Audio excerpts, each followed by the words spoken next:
जो लास्ट में डिस्कस हुआ था, बहुत बढ़िया करके हो नहीं पाया था डिस्कस, तो इसको दोबारा देखते हैं, ये काफी काम आने वाला है। रिप्रेजेंटेटिव एलिमेंट्स आज के बाद जब भी बात होगी, वो सारे कौन से होंगे? दोनों एलिमेंट्स जो एस और एस के दोनों ग्रुप्स में आते हैं, मतलब दोनों ग्रुप्स एस ब्लॉक वाले और पी ब्लॉक वाले, 6 ग्रुप्स। कुल मिलाकर रिप्रेजेंटेटिव एलिमेंट्स में कितने ग्रुप इन्वॉल्व हो गए बच्चों? 8। राइट। उसके बाद मैंने कहा था इनको कहते हैं ट्रांजिशन एलिमेंट। वजह नहीं बता पाई थी, टाइम बहुत निकल पड़ा था लास्ट क्लास में। ट्रांजिशन एलिमेंट का मतलब क्या होता है? वर्ड ट्रांजिशन अगर डे टू डे लाइफ में इंग्लिश लैंग्वेज से मैं उठाऊं, ट्रांजिशन वर्ड का मतलब क्या होता है? एक जगह से दूसरी जगह जब आप जा रहे हैं तो बीच में कहते हैं ट्रांजिट। फ्लाइट का भी जब ब्रेक होता है ना तो कहते हैं ट्रांजिट है फ्लाइट। तो यहां मुझे 4 घंटा वेट करना है, तो एक इनिशियल स्टेट से फाइनल स्टेट आप पहुंच रहे हैं, उसके बीच में अगर कुछ रुकते हैं आप, उसके बीच में कुछ आता है तो उसको ट्रांजिशन कहते हैं, बदलाव। राइट, चेंज हो रहा है। तो ट्रांजिशन यहां पर क्यों इसको ट्रांजिशन बोला गया? क्योंकि आज से आप प्रॉपर्टीज पढ़ेंगे और आप देखेंगे साइजेस, एस ब्लॉक बड़े होते हैं, पी ब्लॉक छोटे होते हैं, ये उनके बीच में होते हैं। सिमिलरली इलेक्ट्रोनेगेटिविटी, इनकी इलेक्ट्रोनेगेटिविटी बहुत कम होती है, इनकी इलेक्ट्रोनेगेटिविटी बहुत ज्यादा होती है, और ये कहां होते हैं? बीच में होते हैं। तो you take any property till class 12th, बहुत प्रॉपर्टीज आप पढ़ेंगे जिसमें ट्रांजिशन एलिमेंट एस और पी के बीच में आते हैं, ट्रांजिट में आते हैं। यानी किसी ने एस से चलना शुरू करना है और पी पे पहुंचना है, तो ट्रांजिट में रास्ते में कौन मिलेंगे उनको? D block elements. तो इनको कहा जाता है ट्रांजिशन एलिमेंट। क्या मैं एक स्टेटमेंट कह रही हूं, आप बताइए वो सही कह रही हूं? ट्रांजिशन एलिमेंट्स वो एलिमेंट्स होते हैं जिनमें आखिरी इलेक्ट्रॉन जो है वो पेनल्टीमेट शेल में जाए। एग्रीड? आखिरी इलेक्ट्रॉन किस में जाए? पेनल्टीमेट शेल में। तो पेनल्टीमेट में ही जाता है n-1 डी। एवरीबडी रिमेंबर कि जब मेरे को स्कैंडियम टाइटेनियम भरने होते हैं तो मैं पहले इलेक्ट्रॉन किस में भरती हूँ? 4s2। उसके बाद में शुरू होती हूँ 3d1 या 3d2। तो अंदर वाले में आखिरी इलेक्ट्रॉन जा रहा है। तो कुछ लोग ये कंफ्यूजन, पता नहीं कहीं गूगल से देख के आता है, बट कॉन्स्टेंटली कई सालों तक मुझे ये मिलता रहा कि इसको ट्रांजिशन एलिमेंट इसीलिए कहते हैं क्योंकि इसमें आखिरी इलेक्ट्रॉन अंदर वाले में जा रहा है। नो, ट्रांजिशन इसीलिए कहते हैं क्योंकि एस और पी के बीच में, ट्रांजिट में है ये। इसी तरह से यहां पर जो थे, अब मैं आती हूं उस पे, एफ ब्लॉक पे। यहां पर मतलब छठे पीरियड में ग्रुप नंबर 3 में 14 एलिमेंट्स को एडजस्ट कराया गया। 7वें पीरियड में ग्रुप नंबर 3 में फिर 14 और एलिमेंट्स को टिकाया गया और उनको मेन फ्रेम से बाहर रखना पड़ा। उसकी वजह से मैंने आपको बता दिया था लास्ट क्लास में कि भाई कुछ 28 एलिमेंट बाहर रखने पड़े मेन फ्रेम से। इन सबको ट्रांजिशन के भी अंदर है ये, इसीलिए क्या कहा जाता है? Inner transition elements. और इनर ट्रांजिशन एलिमेंट्स में आखिरी इलेक्ट्रॉन किस में जाता है? Anti penultimate shell. तो जिन लोगों ने मेरी लास्ट क्लास नहीं लगाई किसी भी वजह से, या रिकॉर्डिंग नहीं देखी, उनको अभी नहीं समझ आएगा। 5-7 मिनट बाद एक टॉपिक शुरू होगा जिसमें सारी क्लास बराबर होगी, सो वहां से कम बैक करिएगा। अभी तो सिर्फ मैं पिछली क्लास की आखिरी स्लाइड को थोड़ा और बेटर वे में एक्सप्लेन करना चाह रही हूँ। तो ट्रांजिशन एलिमेंट्स के अंदर किस में जाता है आखिरी इलेक्ट्रॉन? पेनल्टीमेट शेल में। और उनकी प्रॉपर्टीज एस और पी ब्लॉक के बीच की होती हैं, be it size, be it electronegativity and some other properties which will be introduced to you in class 12th। So ये मेरे पास कुछ शेल्स या कह लीजिए कुछ डिवीजन थी। आज के बाद representative element, transition, inner transition, ये आपको पता होना चाहिए। जो कंपटीशन की बुक्स होंगी ना बड़ी बड़ी, उन बुक्स में 3 चैप्टर में पीरियोडिक टेबल को पढ़ाया जाता है। एक होता है आपका रिप्रेजेंटेटिव, एक होता है ट्रांजिशन, एक होता है इनर ट्रांजिशन। लेकिन आप लोगों तक आते आते बुक्स जो इजी कर दी हैं, उनमें हर ग्रुप को अलग अलग अलग चैप्टर्स में डाल दिया है। Oxygen family, nitrogen family, boron family, carbon family, beryllium family, families के नाम से पढ़ाया जाएगा। सो ये ट्रांजिशन एलिमेंट्स बताना मुझे जरूरी था। तो अब मेरी क्लास में कोई मुझे जिसने भी पीरियोडिक टेबल को थोड़े इंटरेस्ट से देखा हो, तो अनंत कैन यू हेल्प मी कि इसमें पहला ट्रांजिशन एलिमेंट कौन सा होगा इन दिस पीरियोडिक टेबल? किसको हम पहला ट्रांजिशन एलिमेंट कह सकते हैं? ये छोटी छोटी चीजें, बिट्स एंड पीसेस थोड़ा याद हो तो एक कॉन्फिडेंस आ जाता है। इसमें कोई मैं लोड नहीं दूंगी आपको। फर्स्ट ट्रांजिशन एलिमेंट, वो जो पीरियोडिक टेबल है खोल के देखो। हाँ, ना ना ना, स्कैंडियम, SC सिंबल भी दे दो ना, तो भी मैं मान जाऊं अभी नाम नहीं तुम बच्चों को याद हुए होंगे। तो 21 एटॉमिक नंबर से, या यही दे दो, कहां तुम्हें याद रहेगा स्कैंडियम Sc, अभी 12th में तो याद हो जाएगा। तो ये कह सकते हो मैम 21वें नंबर से शुरू होता है, आई विल टेक इट, कुछ तो पता है ना। तो पहला ट्रांजिशन एलिमेंट कौन सा है? स्कैंडियम। पहली ट्रांजिशन सीरीज 3D सीरीज कहलाती है, क्योंकि उसमें कौन सा ऑर्बिटल भरा जा रहा है? 3D orbital. तो पहली ट्रांजिशन सीरीज 3D है, और उसका आखिरी एलिमेंट कौन सा है? जिंक। एटॉमिक नंबर बोलो तो 30। तो डी और एफ ब्लॉक के लोकेशन करते वक्त, खासकर एफ ब्लॉक की लोकेशन करते वक्त, या कोई भी टेढ़ा क्वेश्चन डी और एफ का आपको मिले ऑब्जेक्टिव डीपीपी में, प्लीज मेरे से कंसल्ट करिएगा। अपने आप कुछ मत एज्यूम करिएगा, क्योंकि कुछ चीजें ऐसी हैं जो 12th में बताई जाती हैं, बट 2-4 लोगों को तो कीड़ा काटा है, मेरे से आके पूछ रहे हैं, तो I try to satisfy that. मैं आज उनको बताने की एक बार कोशिश जरूर करूंगी, because it is good thing. तो ये मेरी लास्ट स्लाइड थी लास्ट क्लास की, हो गया इसका। अब आप आ जाइए एक बार सभी लोगों को, चाहे मेरी पिछली क्लास लगाई या नहीं लगाई, थोड़ा बहुत अंडरस्टैंडिंग रखिएगा। इसके बाद साइज के बाद आप लोग नॉर्मली आ जाएंगे क्लास में। ये पीरियोडिक टेबल आप देखो सभी लोग, क्योंकि बच्चे बार बार आके पूछ रहे, और मेरी डीपीपी में ही दूसरा क्वेश्चन या चौथा क्वेश्चन है z इज इक्वल्स टू 90, उसकी लोकेशन बताओ, राइट। अब मैं आपको दोबारा एक बार एटॉमिक नंबर 56 की तरफ लेके जाऊंगी। Today I am trying something जो कि 12th में बताया जाता है। आप लोग सभी लोग अगर 56 नंबर एलिमेंट को देखो, और उस आफबाउ डायग्राम से मैं आपको इसकी कॉन्फ़िगरेशन करने को कहूं, अब आपको शायद आफबाउ डायग्राम की भी जरूरत ना पड़े, आप सीधे बोल दोगे 6s2 होगा ये। तो बहुत बड़ा मेरे को सेव कर दिया इस पीरियोडिक टेबल के इस लॉजिक ने, कि अब मेरे को अफबाउ डायग्राम नहीं देखना। अगर मेरे को तुम पीरियोडिक टेबल दे दो जिसमें एटॉमिक नंबर भी ना हो, तो भी मैं अंदाजा लगा सकती हूँ कि छठे पीरियड में बेरियम है भाई, इसकी तो 6s2 होगी। ठीक है, देख के, बिना देखे अभी मैं आपसे नहीं एक्सपेक्ट कर रही, देख के आप अंदाजा लगा सकते हो। अब सबसे बड़ी बात आती है 6s2। इसके बाद आफबाउ का डायग्राम कहता है कौन भरेगा? 4f। यहां थोड़ा ध्यान से सुनना, थोड़ा लीग से हटके बात है। अगर इसके अंदर 4f1 होता, 57 एटॉमिक नंबर की मैं बात करूं, तो तुम इसको यहां नहीं रख सकते थे। यहां कौन रखे हुए हैं? जिनके अंदर है D1। जिनके अंदर D1 है उसके अंदर तुम लेंथनम को नहीं रख सकते। ये बात मोस्ले को भी पता है और अब आपको भी पता चल गई। लेकिन जब प्रॉपर्टीज देखी गई, क्योंकि असली तो पीरियोडिक टेबल किस बात पे है? सिमिलर प्रॉपर्टी वालों को एक ही ग्रुप में डालो। लेंथनम की property match to scandium and yttrium. अब सोचो क्या क्या हुआ होगा अगर लेंथेनम की प्रॉपर्टी स्कैंडियम और यूट्रियम से मैच कर रही है। इसका मतलब जो मेरी लैंग्वेज होगी बोलने की वो इस तरह से होगी कि आप लोग याददाश्त रख पाए इसकी। मैं ऐसा कोट करती हूं कि 6s2 के बाद किसमें भरना चाहिए था लोएस्ट एनर्जी के हिसाब से? 4f के अंदर। लेकिन 4f ने एक रूल बना दिया एंट्री पॉइंट पे कि मेरे गेट खुले उससे पहले you have to give a toll tax of 1 electron to the 5d orbital. आप 5d को एक ऑर्बिटल जो 5d बीच में है पहले भरा नहीं जाना चाहिए, बट उसका टैक्स है, आप पहले उसको एक दे के आओ, तब 4f के दरवाजे खुलेंगे। तो लेंथनम में अगेंस्ट आफबाउ काम हुआ, एनोमली आई मेरे पास। लेंथनम में 57 में अगर कोई आपसे कॉन्फ़िगरेशन पूछे तो वो ये है। मैंने लास्ट क्लास में कहा था एफ के लिए बहुत कुछ शॉकिंग होगा, जितना आप ले पाओगे मैं 11th में उतना ही दूंगी। तो जितना आप ले पाएंगे, जैसे जैसे आप लोगों में से किसी एक दो के भी डाउट आएंगे तो मैं सीक्रेटली नहीं बताऊंगी, मैं क्लास के अंदर जरूर बात करूंगी। जब 2 पूछ रहे हैं तो 10 को तो आ ही जाएगा। सो यहां पर क्या हुआ, 5d को एक देना लेंथनम और एक्टिनियम के लिए मजबूरी होगी as a part of tax, so that 4f के दरवाजे खुल सके। इसीलिए लेंथनम और एक्टिनियम का ये डब्बा है। ये पीरियोडिक टेबल चाहे मैंने उठा लिया, मैंने इसलिए उठाया कि मेरे को डब्बा खाली चाहिए था, लेकिन ये लॉजिकली करेक्ट नहीं है। आप लोग कंफ्यूज होते हो इससे। ठीक है, यहां पर लेंथनम होना चाहिए था, यहां पर सीरियम होना चाहिए था। 15 एलिमेंट डाल दिए, सबसे पहला कंफ्यूजन ले आते हैं बच्चे। आपने तो 14 बोले थे, तो 15 है।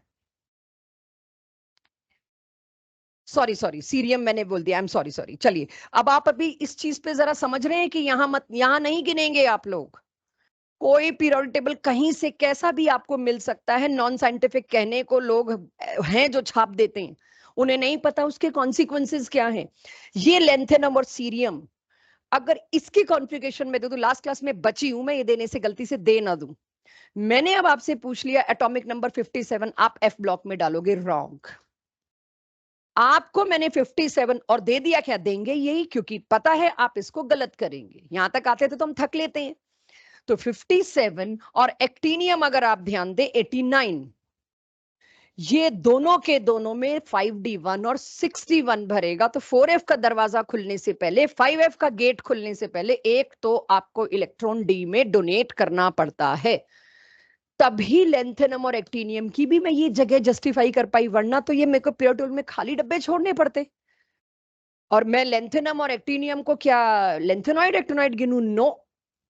यानी लेंथेनम और एक्टिनियम डी ब्लॉक का हिस्सा है अगर आपसे पूछा जाए 57 एंड 89।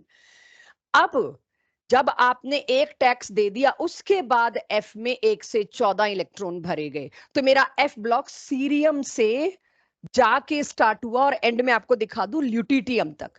तो सीरियम से ल्यूटिटियम तक अगर आप देखो, यस, सीरियम से ल्यूटिटियम तक 14 एलिमेंट है।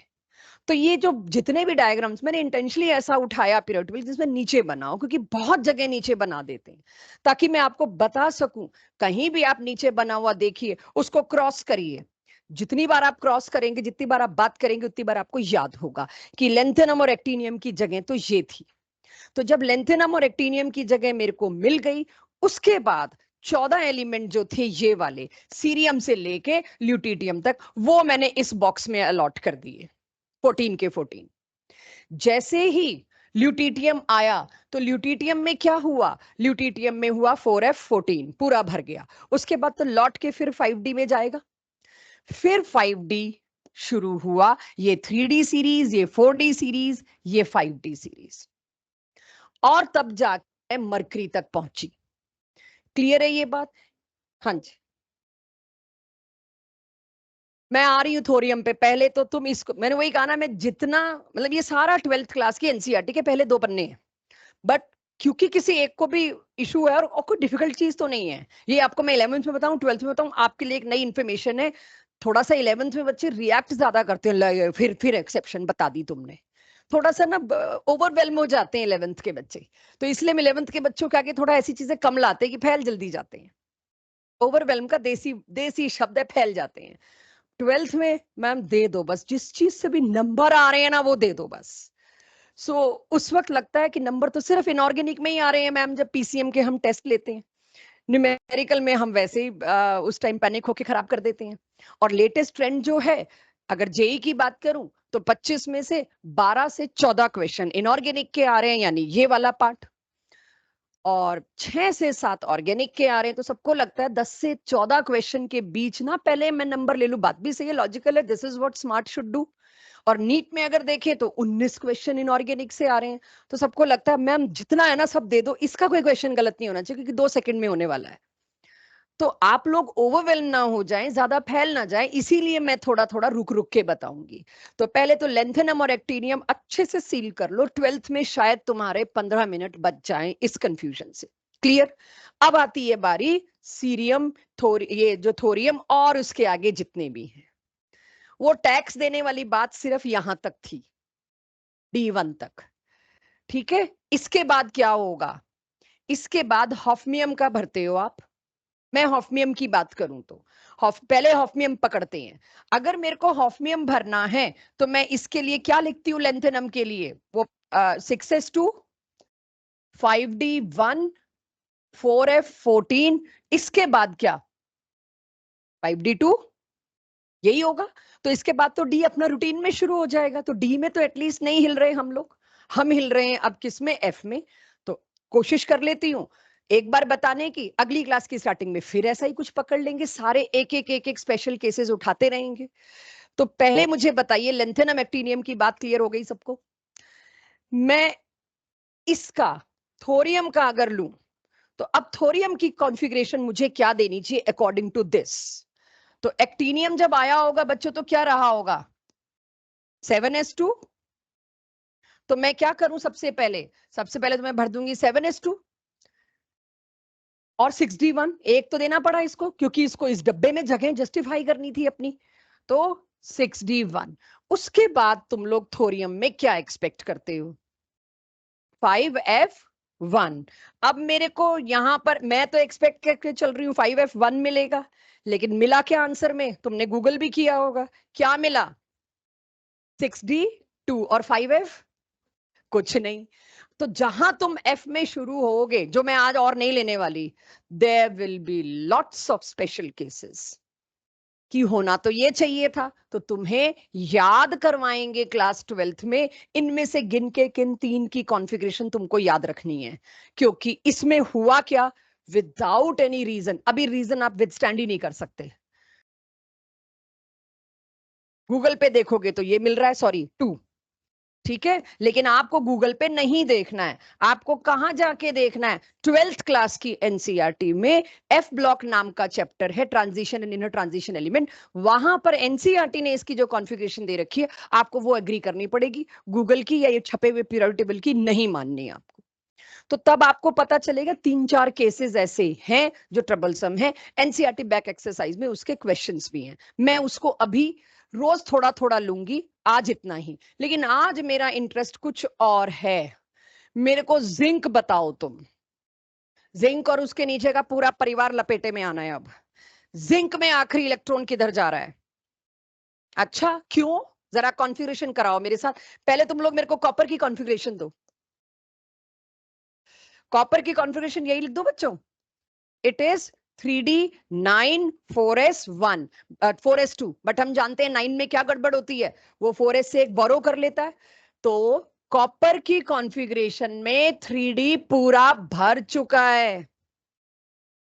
कॉपर की कॉन्फ़िगरेशन में 3d पूरा भर चुका है। मैं शायद गलती से अपने चैप्टर टेस्ट का एक क्वेश्चन ना लीक कर दूं, मुझे पता नहीं, लेकिन ये तो मैं जरूर पकड़ती हूं बात। जिंक में कहां जाएगा आखिरी इलेक्ट्रॉन फिर?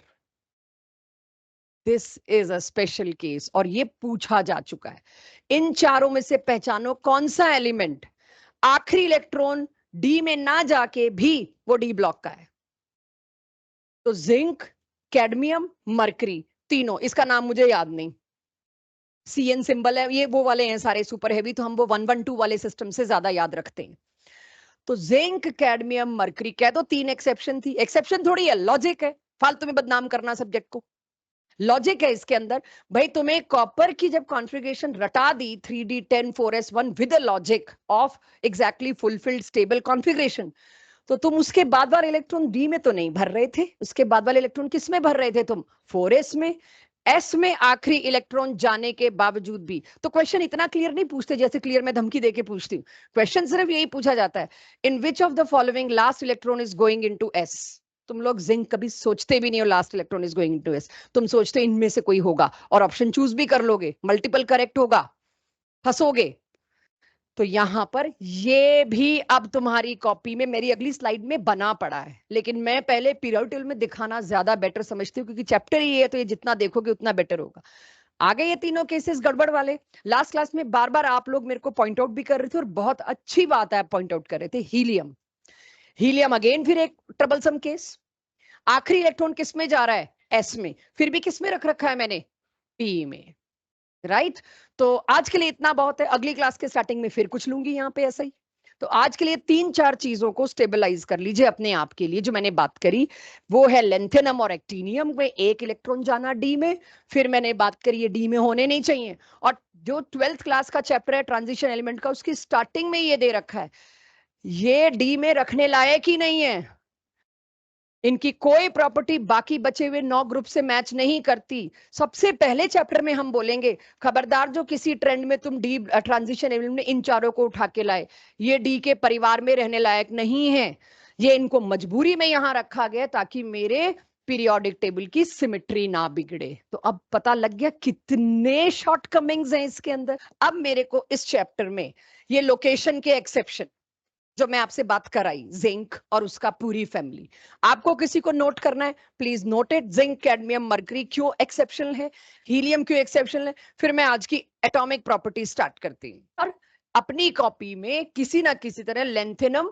और एक्टिनियम के बारे में भी ये बात लिख लो, 4f का दरवाजा खुले उससे पहले 5d में एक इलेक्ट्रॉन जाता है, and same for 5f. Lanthanum is 57, cerium is 58. आपसे वाइवा में ये चीज 12th के वाइवा में पूछी जा सकती है कि लेंथेनॉइड सीरीज कहां से शुरू होती है. अब आप फंसते हो, क्या बोलूं, लेंथेनम से शुरू होती है कि सीरियम से? तो स्टार्ट तो वो सीरियम से होती है, बट उसको लेंथेनॉइड नाम इसलिए दिया गया कि 14 के 14 एलिमेंट्स को लेंथेनम वाले बॉक्स में रहना होता है, उनका एड्रेस लेंथेनम वाला है. इसीलिए some time people get confuse with this कि lanthanum is part of lanthanoids. No, lanthanoid वो 14 एलिमेंट हैं जो लेंथेनम के डब्बे में रहते हैं. लेंथेनॉइड सीरीज, जी बिल्कुल. अब पूरी क्लास में खबरदार जो किसी ने डी एंड एफ, ट्रांजिशन और इनर ट्रांजिशन सीरीज के बारे में कहीं इधर उधर सुना पढ़ा बात की, तो सारी 12th का चैप्टर मैं नहीं पढ़ा सकती आपको, वो सब कुछ 12th में आएगा. थोड़ा रिफ्रेन करिए अपने आप को. अब आपके पास इस चैप्टर का सिलेबस है कुल मिला के 4 एटॉमिक प्रॉपर्टीज पढ़ना. मैं अभी यहां लिख रही हूं, नोट मत करना, मैं आपको सिलेबस बता रही हूं. अब आप क्या पढ़ेंगे, डीपीपीज कैसे मिलेंगी. पहली प्रॉपर्टी आप पढ़ेंगे साइज, जो आज कंप्लीट करना है कैसे भी. सेकेंड प्रॉपर्टी आप पढ़ेंगे आयोनाइजेशन एंथैल्पी. थर्ड प्रॉपर्टी आप पढ़ेंगे इलेक्ट्रॉन गेन एंथैल्पी. इलेक्ट्रोनेगेटिविटी इसी के साथ हो जाएगा क्योंकि छोटी सी है. 3 लेक्चर, चैप्टर खत्म है.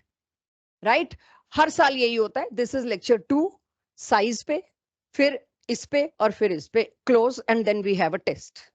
राइट, तो ये चीज का ध्यान अब रखना है हमको. ये 3 लेक्चर में 3 प्रॉपर्टीज करनी है. कहीं कुछ लगता है कि दिक्कत आ रही है, एक एक्स्ट्रा एज चाहिए, एक रिवीजन चाहिए, तो वो लास्ट की एक क्लास हम उसके लिए जरूर रखेंगे. इफ यू नीड, सारे एक्सेप्शन एक ही दिन में एक बार दोबारा रिवाइज कराओ.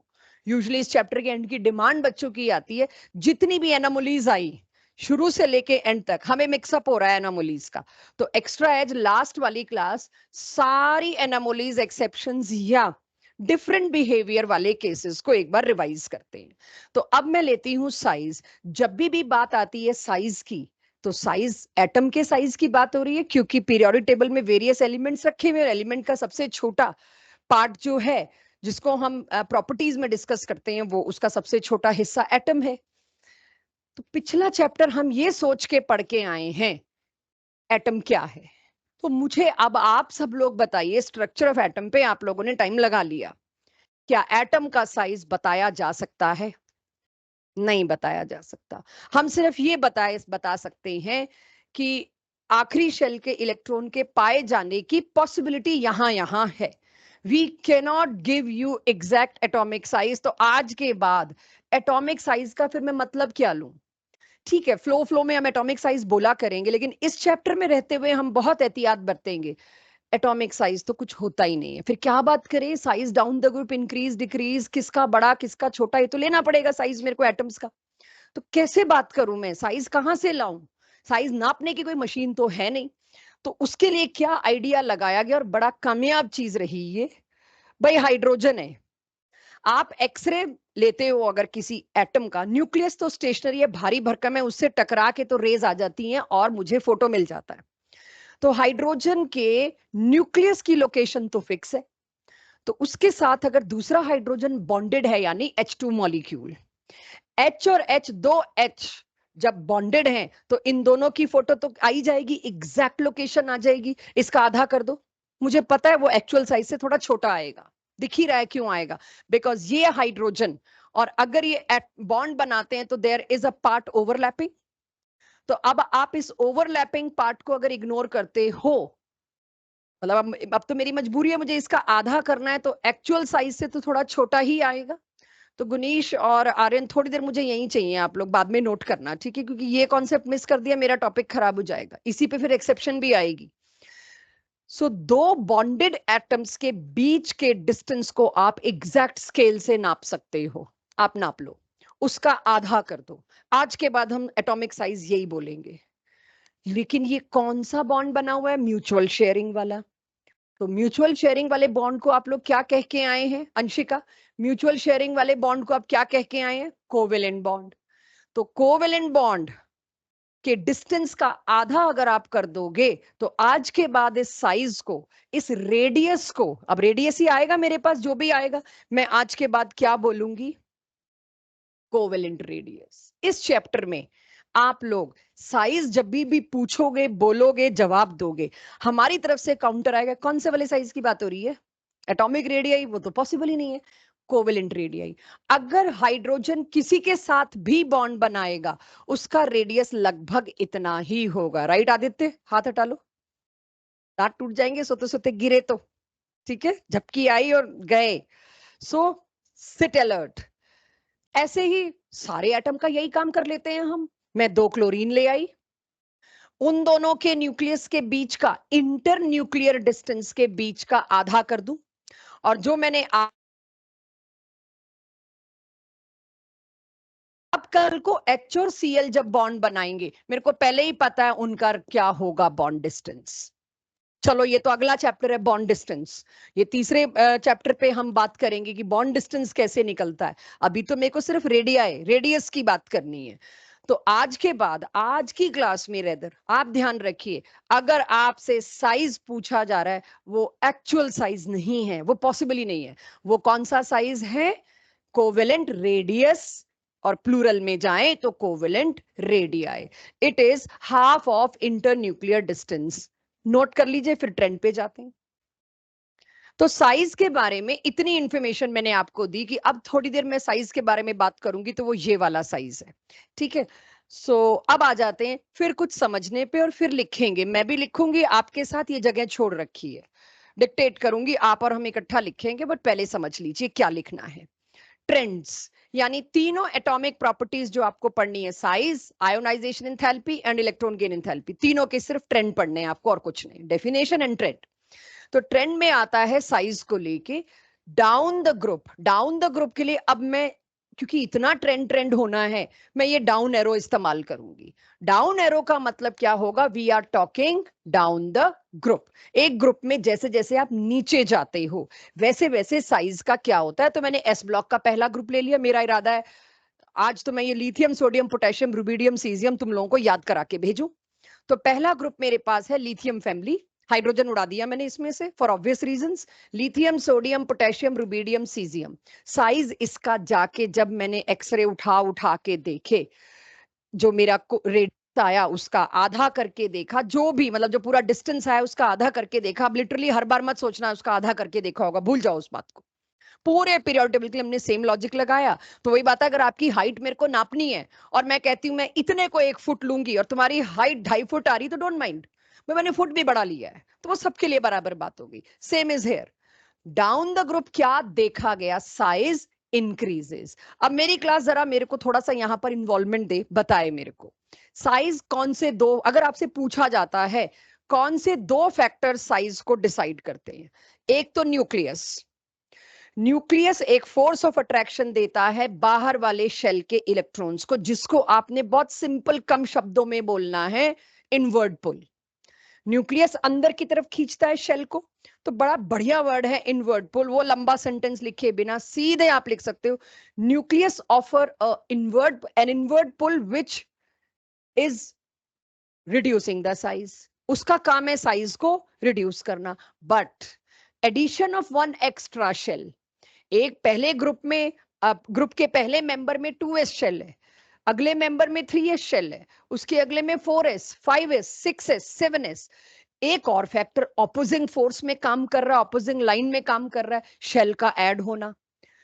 एक फैक्टर है inward pull which is reducing the size, एक फैक्टर है addition of extra shell which is expanding the size. दोनों काम कर रहे हैं। कौन डोमिनेट कर रहा है? आई डोंट नो, मैंने जाके देखा नहीं। इसको देख के क्या लगता है कौन डोमिनेट कर रहा होगा? Addition of extra shell. तो अब आपको इस इनऑर्गेनिक केमिस्ट्री की खास बात क्या है? नेचर में जो फैक्ट है वो आपको क्वेश्चन में दिया जाएगा, एक्सप्लेन करिए ऐसा क्यों हो रहा होगा। तो 2 ही फैक्टर ऑपरेट कर सकते हैं, very logical answers.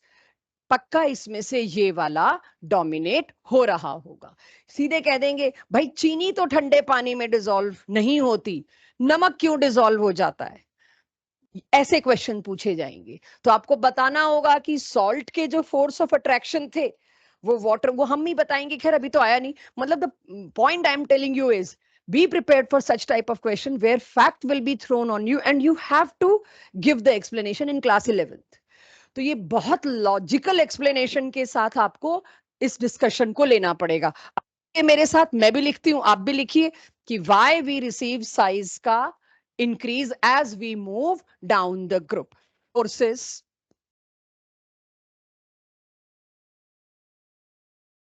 working opposite to decide size. Number 1, लो काम ही खत्म, inward pull by nucleus. First is inward pull by nucleus, which reduces size. Second is addition of extra shell, which increases size. As we move down the group, factor 2 dominates. Therefore आगे कुछ लिखने की जरूरत नहीं है, आप समझ ही गए हैं। जितना हो सके छोटी लाइंस, टुकड़ों में, हेडिंग्स में, पॉइंट्स में रिपोर्ट करिए, answer will look good, will be easy for you. Paragraph बड़ी चिड़ मचती है साइंस में, बड़े बड़े पैराग्राफ देख के चेक करने वाले को भी, लिखने वाले को भी और याद करने वाले को भी। Across the period, look at my hand. सबसे पहला अगर एलिमेंट मैं बात करूं सेकंड पीरियड में, लिथियम। हाइड्रोजन हीलियम उड़ा दो, lithium, look at my hand, lithium, beryllium, बीच में 10 ग्रुप तो खाली है। Then boron, carbon, nitrogen, oxygen, fluorine. Noble gas की बात मत करना क्योंकि वो बॉन्ड नहीं बनाता। मेरे पास कोवेलेंट रेडियस नोबल गैस का नहीं है। मैं कौन से रेडियस की बात कर रही हूँ इस वक्त? Covalent radius. मेरे पास नोबल गैस का नहीं है। नोबल गैस को बिल्कुल साइड में रखिए, जैसे वो है ही नहीं साइज के डिस्कशन में। मेरे पास साइज के डिस्कशन में क्या है? अक्रॉस द पीरियड लिथियम से, यानी सेकंड पीरियड की मैं बात कर रही हूँ, पहले ग्रुप से लेके 17वें ग्रुप तक मैं जाऊंगी, साइज हमेशा घटेगा, no exception to it ever. बड़ा मुश्किल मिलता है ये लाइन बोलने को मेरे को यहाँ पे। मैंने डाउन द ग्रुप में नहीं बोली ये लाइन, मैं अक्रॉस द पीरियड में बोल रही हूँ, नो एक्सेप्शन एवर। तो अक्रॉस द पीरियड लिखिए, यस, वर्टिकली बढ़ेगा, हॉरिजॉन्टली घटेगा। काश इतना सिंपल होता। ठीक है, लाइट आए तो बताती हूँ मैं इसमें कितनी जगह रोड़े अटकाऊंगी। सो लिखिए, across the period size decreases, और इसका reason because no extra shell is added, therefore no chance of increasing, no chance of size increase। किसी भी तरह से साइज के इंक्रीज का कोई चांस नहीं है। बट कोई मेरे को बताएगा घटा क्यों? बढ़ तो नहीं सकता, ये मैंने बता दिया। इनवर्ड पुल, न्यूक्लियर चार्ज तो बढ़ा। यहां न्यूक्लियर चार्ज था 3, यहां 4, यहां 5, 6, 7, 8, 9। बिकॉज जैसे जैसे मैं अक्रॉस द पीरियड गई, एक्स्ट्रा शेल तो कोई ऐड हो नहीं रहा है, साइज बढ़ने का तो कोई स्कोप नहीं है। लेकिन नो चांस ऑफ इंक्रीज के बाद यहां आप लिख सकते हैं बट। इनवर्ट पुल लिख रही हूं मैं सीधा, ठीक है।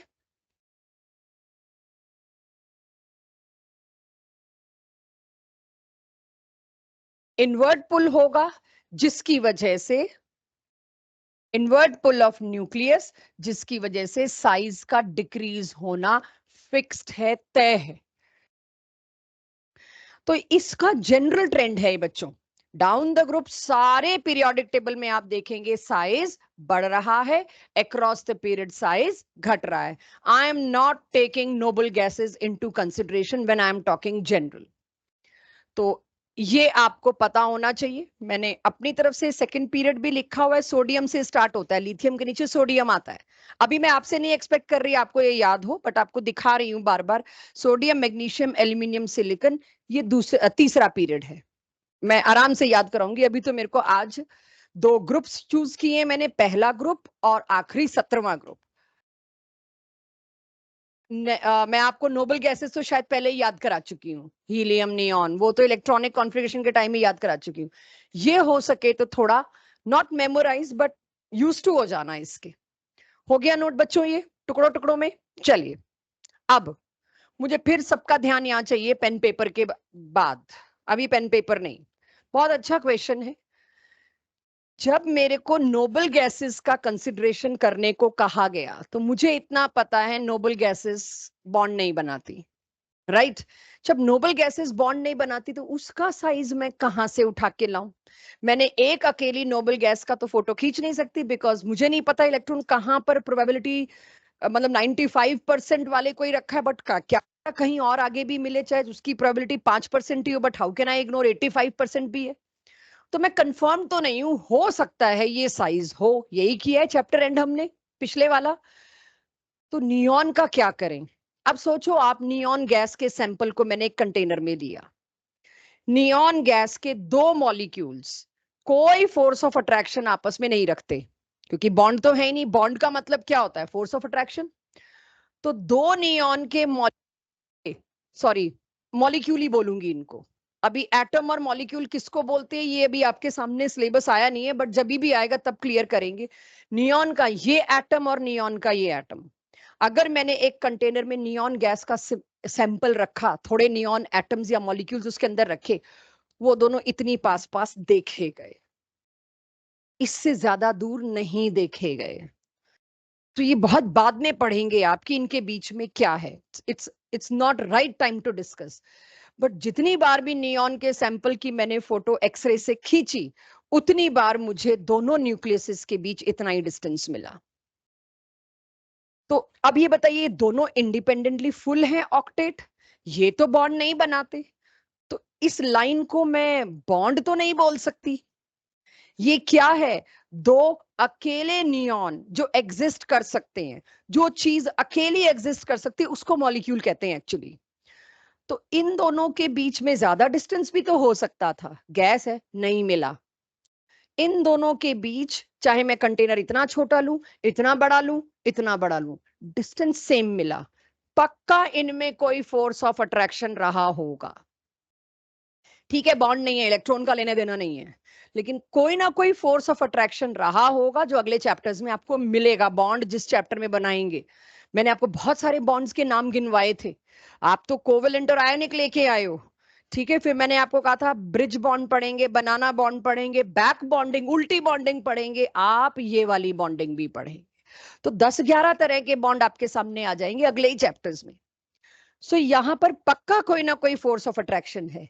इस फोर्स ऑफ अट्रैक्शन को, जिसमें इलेक्ट्रॉन्स का लेन देन नहीं होता, they are not true bonds.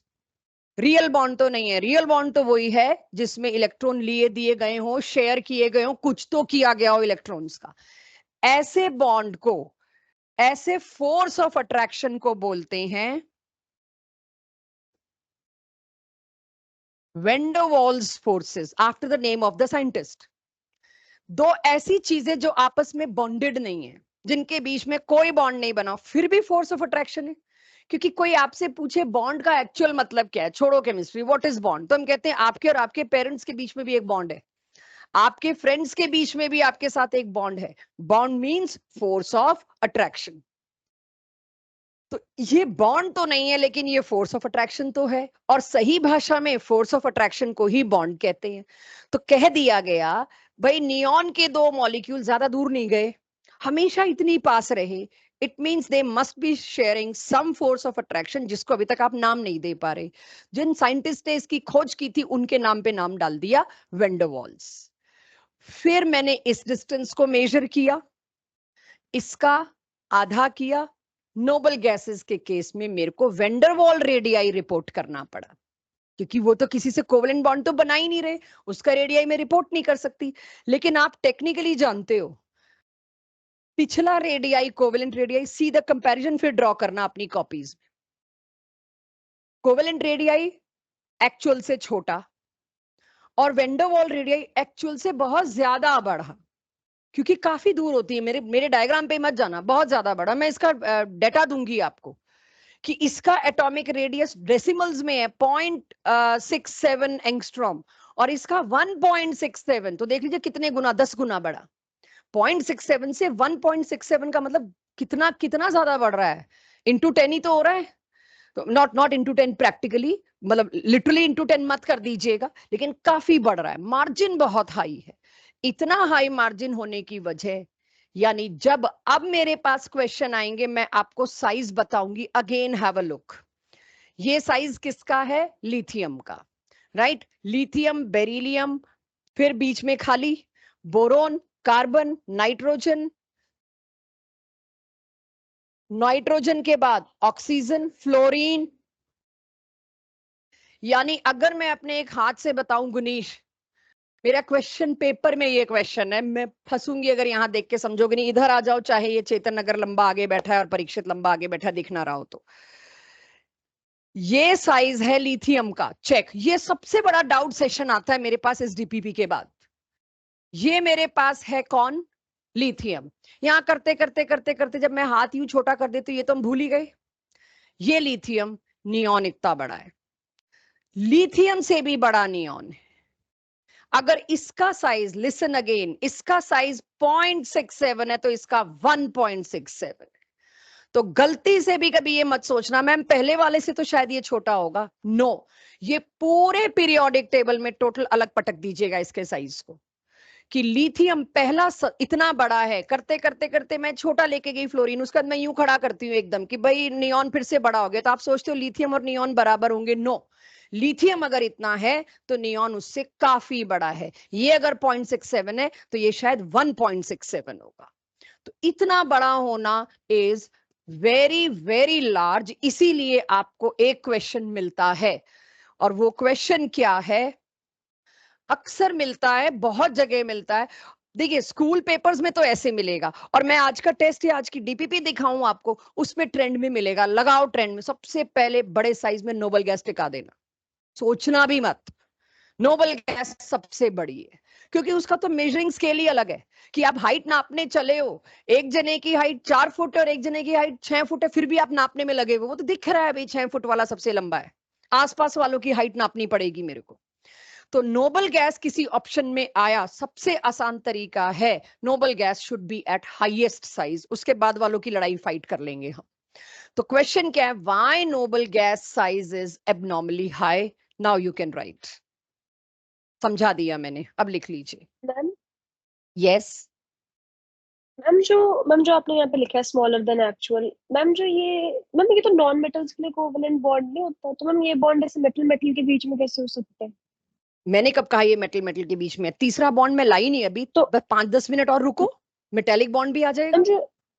जो आपने ये लिखा है, मैम जो ये आपने लिखा है ना स्मॉलर देन एक्चुअल, तो मैम ये जैसे दो एटम बन के एक मॉलिक्यूल बना रहे हैं, ये ऐसे वाला है? हाँ बिल्कुल, क्योंकि मैं एक साथ अभी एक ही रेडियाई लाई हूं ना, अभी मेटलिक रेडियाई भी लेके आऊंगी बेटा, और मेटलिक रेडियाई का सिर्फ नाम लाऊंगी, मेटलिक बॉन्ड आज नहीं पढ़ा पाऊंगी। तो फिर मैम अच्छा ठीक है। हाँ क्या कह रहे हो, फिर पूछो। ठीक है मैम। हो जाएगा। नहीं मैं मैम, मैं अभी समझ गई हूँ। कंपैरिजन हाँ दूंगी, जी, हाँ जी, ठीक है। कंपैरिजन दूंगी तीनों का, डोंट वरी। मेटेलिक बॉन्ड ठीक अगला है, चैप्टर है, ओके। बॉन्ड अगले चैप्टर का नाम है केमिकल बॉन्ड, मेटेलिक बॉन्ड उसमें खूब बढ़िया डिटेल पढ़ेंगे। सबसे छोटे साइजेस पीरियोडिक टेबल में लेफ्ट हैंड साइड टॉप पे मिलेंगे, मेरा लेफ्ट हैंड साइड। मैं अगर पीरियोडिक टेबल के हिसाब से आपके सामने पीरियोडिक टेबल रख रही हूँ, ये तुम्हारे लिए पीरियोडिक टेबल यूं रखा हुआ है, लेफ्ट टॉप पे छोटे मिलेंगे, राइट बॉटम पे बड़े मिलेंगे। डाउन द ग्रुप साइज बढ़ता है, अक्रॉस द पीरियड साइज छोटा होता है। सबसे पुअर साइज कंपैटिबिलिटी दो एटम्स में, एक होगा ऊपर का ये कॉर्नर और एक होगा नीचे का ये कॉर्नर। एक फुटबॉल होगी तो एक टेबल टेनिस बॉल होगी। सबसे कमजोर बॉन्ड लास्ट अगली क्लासेस में हम उन्हीं में बनाएंगे, कि फुटबॉल और टेबल टेनिस की बॉल में कोई बॉन्ड नहीं बन सकता। क्यों? क्योंकि साइज कंपैटिबिलिटी नहीं है। ये सब चीजें अगले चैप्टर में आएंगी साइज के बेसिस पे। तो साइज आपको पूरा लोकेट कराऊंगी आज की क्लास में। हो गया ये नोट सबके पास? वेंडरवॉल रेडियाई वर्ड आ गया। क्या एक्सपेक्ट करते हो, ये कौन सी फैमिली है, कौन सा, सॉरी कौन सा ग्रुप है? बोरोन फैमिली है, okay very good, thank you. Group number बताओ। 13। ये है पी ब्लॉक का स्टार्टिंग, एस ब्लॉक थे दोनों, ये पी ब्लॉक का स्टार्टिंग है। मैंने हेडिंग क्या लिखी है, थोड़ी कुछ गड़बड़, एनोमली। अब एनामोली भी किस तरह की है? बोरोन और एल्यूमिनियम के बीच का साइज डिफरेंस लिखिए मेरे साथ साथ, कोई खास नहीं है ये, कंसिडरेबल है, अच्छा खासा डिफरेंस है। बोरोन और एल्यूमिनियम के बीच का साइज गुड इनफ, शायद 40 पिकोमीटर के आसपास है, शायद 40 बोल रही हूँ, हो सकता है 38 हो या 42 हो, मतलब इसी रेंज में काफी अच्छा साइज डिफरेंस है बोरोन और एल्यूमिनियम में। ये अगर बोरोन था तो ये एल्यूमिनियम था, लेकिन एल्यूमिनियम से गैलियम जैसे ही मैं जाती हूं, तो एल्यूमिनियम से गैलियम जाते ही साइज का डिफरेंस बहुत कम हो गया, इज वेरी लेस, नाम मात्र बढ़ा, size difference is very less. ये एक एनोमली मिली मुझे। ठीक है, बढ़ तो रहा है, लेकिन जितना डिफरेंस पहले दो मेंबर में है ना, उतना डिफरेंस अगले दो मेंबर में नहीं है। And I am sticking to this thing till gallium, उसके आगे की बात नहीं कर रही अभी मैं। सो कोई भी एजम्पशन मत लगा लेना, कोई पूछ भी मत लेना आगे क्या होगा, राइट टाइम पे इसी चैप्टर में आएगा आगे क्या होगा। बट पहले फर्स्ट एनामोली को आप समझिए कि ऐसा है, साइज डिफरेंस बहुत कम मिला। कोई गट फीलिंग, कोई तुक्का, कोई गेस क्यों ऐसा हुआ होगा? मैं कॉन्फ़िगरेशन लिख देती हूँ क्यों ऐसा हुआ होगा। बोरोन की है 2s2 2p1, एल्यूमिनियम की है 3s2 3p1, गैलियम की है 4s2, बीच में आया 3d10 और फिर आया 4p1। चेक, ये तीन है, इन दोनों में साइज का डिफरेंस ठीक ठाक। भाई 2p की जगह कौन आया? 3p, शेल एक्स्ट्रा ऐड हुआ, बढ़ना ही था। 3p की जगह कौन आया? 4p, ये भी उतना ही बढ़ना चाहिए था, बट यहां साइज उतना बढ़ा नहीं, राइट उससे एक्स्ट्रा शेल ऐड नहीं होता। लेकिन मैं इससे कंपेयर करूं, तुम बहुत सही बात बोल रहे हो और मैं लाऊंगी भी वहीं पे, 3p से 4p तो शेल ऐड हुआ, एक ही शेल, यहां भी तो एक ही ऐड हुआ। मैं तो पहले वो बनना चाह रही हूँ जो तुम लोग बनते हो ऑडियंस। 2p के बाद आया, ये 3 को एक ही मानो यार, ठीक है। 2 के बाद ऐड हुआ 3, बड़ा साइज। 3 के बाद ऐड हुआ 4, साइज तो बढ़ना चाहिए था। और कोई? बहुत अच्छी चीज बोली ऑल दो तुमने। एनीवन, एनी इंटेलिजेंट गेसिंग? कुछ तो यहाँ ऐसा है ना जो ऊपर वालों में नहीं है। 3D, इसमें बीच में 10 इलेक्ट्रॉन एक्स्ट्रा आ गए, भीड़ तो बढ़ी गई, हालांकि भीड़ बढ़ना is not right word. 3D, 10 electron इसके अंदर एक्स्ट्रा आए।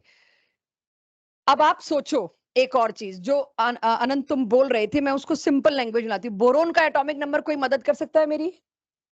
10 के तो याद होंगे, पहले 10 के 5। एल्यूमिनियम का मैं हेल्प कर देती हूँ, 13। 13। एल्यूमिनियम के नीचे गैलियम का क्या होगा? 31। 18 ऐड करने वाली बात है। चलो ये लोड मत लो एटॉमिक नंबर, मैं बता देती हूँ। ये न्यूक्लियर चार्ज होगा, सोच रहे हो न्यूक्लियर चार्ज, इनवर्ट पुल, यहां से यहां कितने यूनिट बढ़ा? 8। यहां से यहां कितने यूनिट बढ़ा?